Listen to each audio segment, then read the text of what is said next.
10 мая. Московский район. Нижнего Новгорода. Улица Орджоникидзе.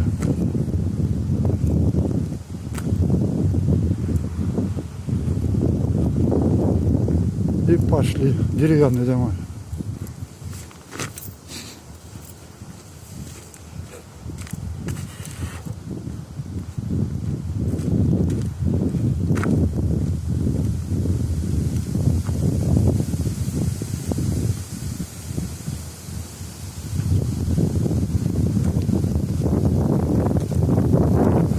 Окна новые на втором этаже.